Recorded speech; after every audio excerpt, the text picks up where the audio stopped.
Hello everyone, my name is Mason. I'm one of the graduate student clinicians within ECAPS, and this video is intended to provide support for those of us within the Emerson community who have a speech disorder or speech impediment.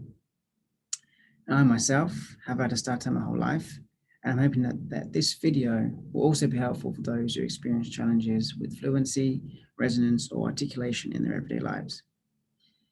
Now, firstly, I wanted to speak a little bit about the mental health impact of these challenges. Now, these challenges can be incredibly detrimental to our mental health.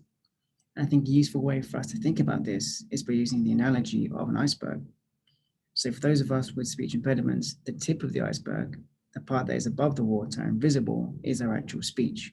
And this is the part that everyone else sees. But for us, there is so much more going on below the surface, just like an iceberg that has that dense body of ice below. Now for us, that dense body below the surface, hidden from everyone, are all the thoughts, feelings, and attitudes about our challenges. So maybe things there such as fear or shame, embarrassment, sadness, hopelessness, isolation, etc. And these remain invisible to others. And these thoughts and feelings can be incredibly debilitating and can actually become overwhelming for many of us. And they force us to avoid doing many of the things that we really want to do in life. Now, the good news is that there are ways in which we can work to alleviate some of these. And I wanted now to share some tips that may be helpful to those out there who experience challenges with their speech on a day-to-day basis. And the first of these is trying disclosing your speech impediment or even advertising it to other people. So for example, say you have a big presentation. Before the presentation, try sharing it with your audience.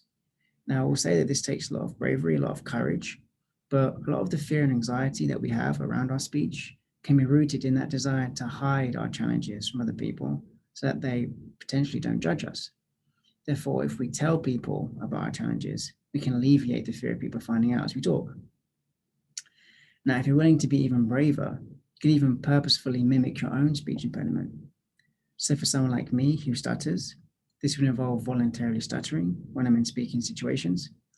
And the idea is that doing this voluntarily actually desensitizes us from those moments and helps us to see that in reality, there really is not much to fear from them.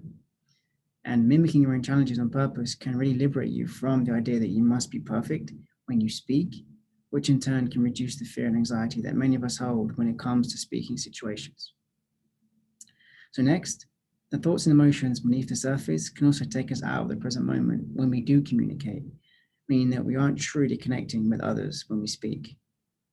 One way to counter this is to try some grounding techniques or mindfulness practice to improve your ability to be in the here and now when you communicate, instead of being caught up or absorbed in some of those distressing thoughts and feelings that we know can accompany speaking situations. We know that speaking situations can bring about a lot of anxiety for those of us with speech impediments, often resulting in our hearts and minds racing. And our speech is inextricably linked to our breath. Therefore, our breath can be a great tool to help calm our minds and bodies whenever we find ourselves in speaking situations.